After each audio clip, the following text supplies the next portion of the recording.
Hi everyone, Irene's here again. For today's video, I just want to share to you how I edit my video using my cell phone. I know that there are lots of people who are using their cell phones in taking videos and upload their videos without even editing. If you like to have this, please keep on watching. So for today's video, I will be sharing to you the video editor that I've been using since then. This video editor is just very easy to use for the beginners. There are only very few features that you are going to remember to do the editing.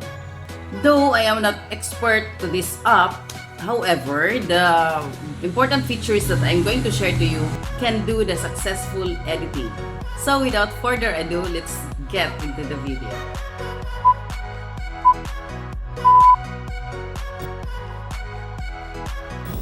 First is you are going to install it in your cell phone. I have here CuteCut. You will click that one. Then add video. Let's write the name, the title of the video. For example, Big Bananas. Create. The resolution HD. Then the orientation, it must be landscape, so I choose landscape. Then the background, you can choose the background, so maybe white, or you can have it grayish. Then done. Okay, so we will start now with our video editing.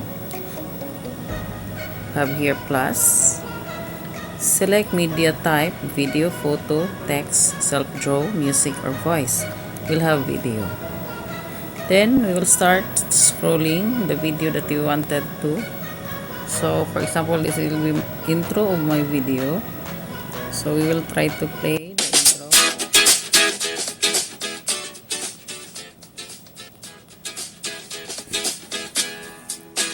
You will add a text. You will give a title for your video. You will double click Big Bananas. Done. We will adjust our text.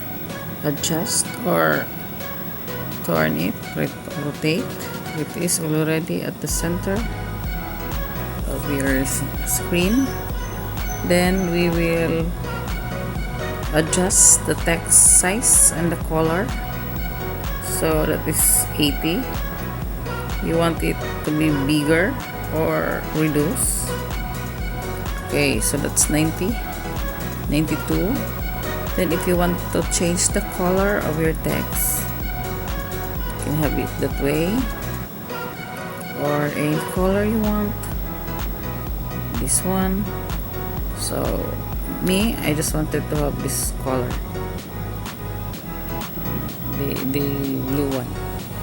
Then let's go back, check, and it's done. Let's click. Okay, so we will add another video, the bananas. Okay, try to, okay, that's the video. Okay, so if you wanted to have transition,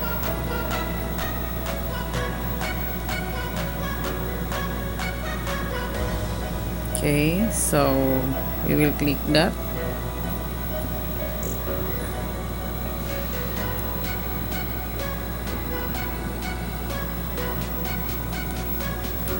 We have custom transition, fade in and fade out.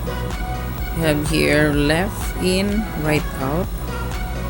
Then we have here up in, down out, down in, up out, up in, shrink out, grow in, grow out. So we'll try grow in and grow out.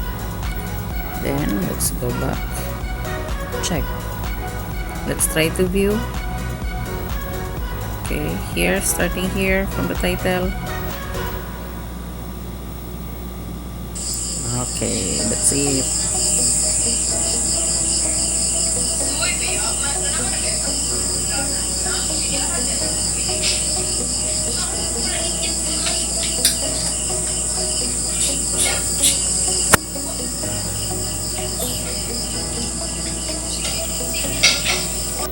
Okay, and if you wanted to add another video, just click plus, click video.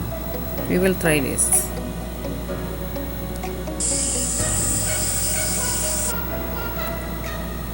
We put it down.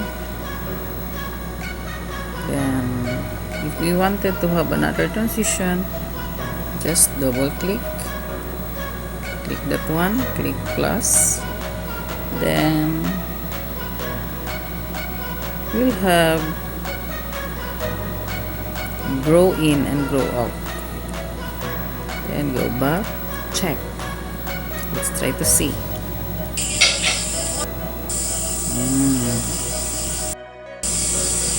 It grows out. Okay.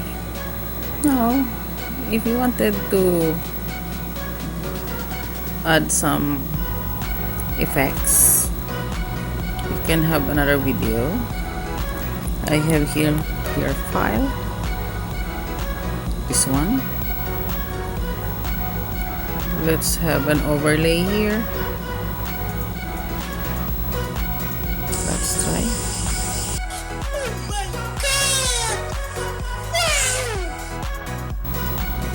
Then we will cut. We will not include the last part. Delete. Put it in the trash. We'll view it again.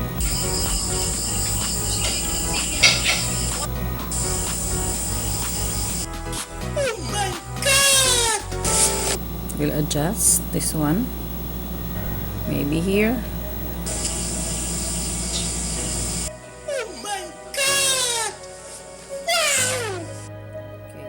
Then you'll have another text.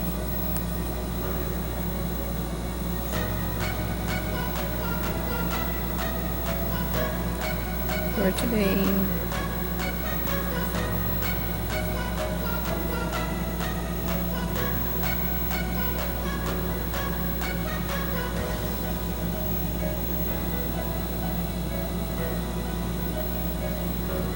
If you wanted to have greatest exposure, you adjust that one.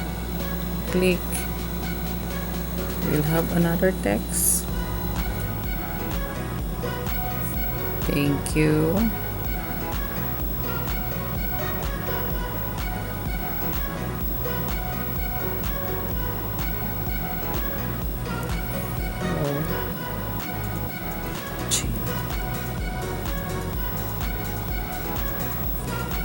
And done. Okay, let's try to see. If you wanted to have a longer exposure, click OK. Check transition, that one. Then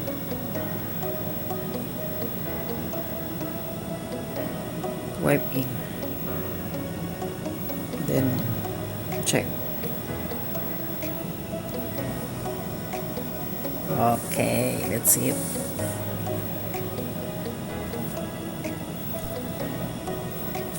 Subscribe button.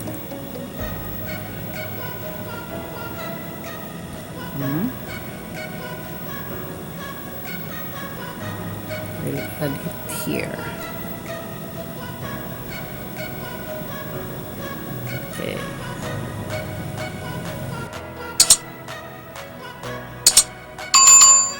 Then we'll have give transition. Wipe in, wipe out.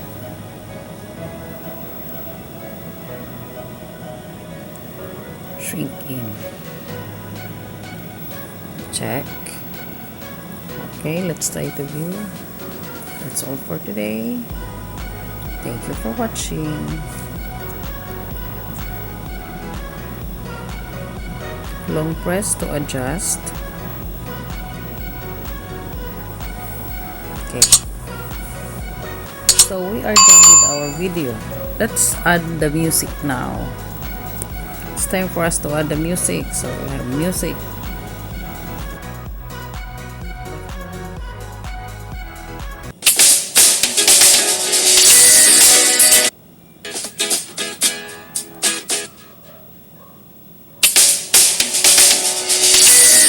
Let's try to observe if it.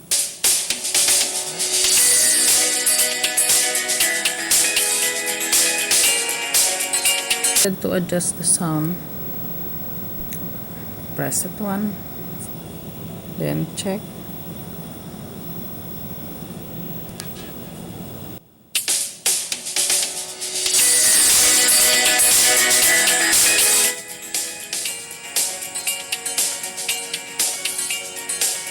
If you wanted to cut this part here, okay, so click cut.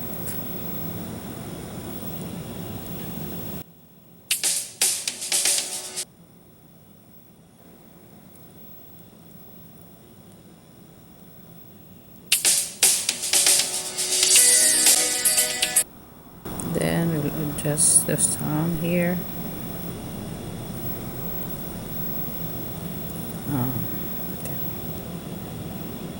Just the music up to here. Cut the music. Volume. Adjust full.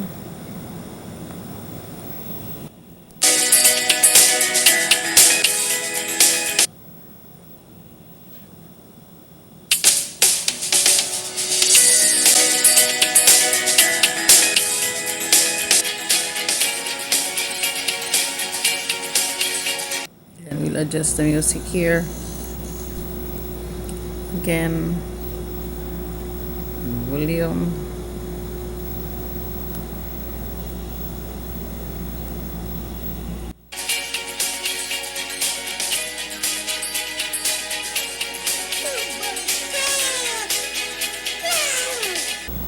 we'll add sound effects.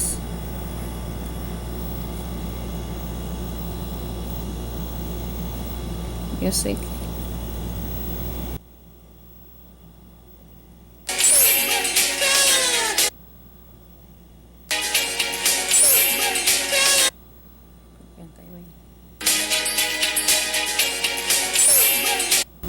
If you don't like, drag it down, choose another music.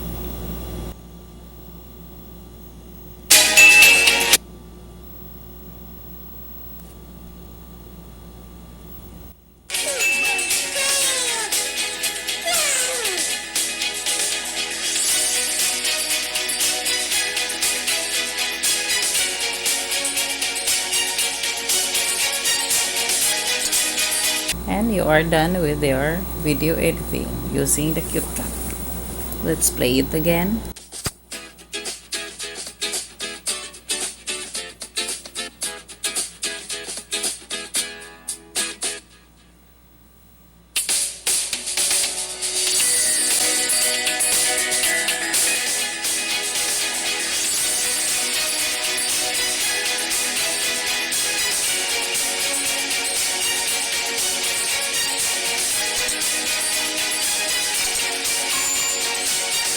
Okay, it's time for you to export now. Export.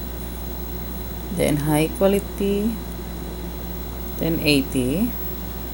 Then start your movie. Exporting your movie.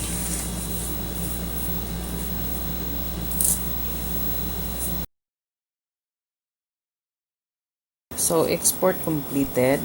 Done. Then the file will be saved to your gallery. Okay, let's try to see. You're already saving the file. Let's check. Here. Okay, this is it. Let's click the button. We will play.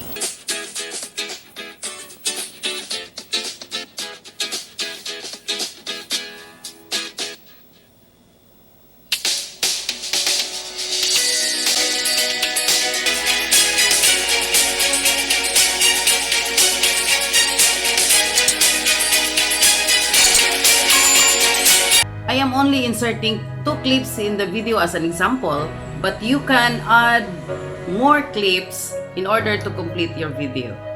That's all for today, guys. Happy video editing to all. Hope you like my video, but please don't forget to like, share, and subscribe. And if you have questions, please comment down. Thank you for watching. Bye-bye.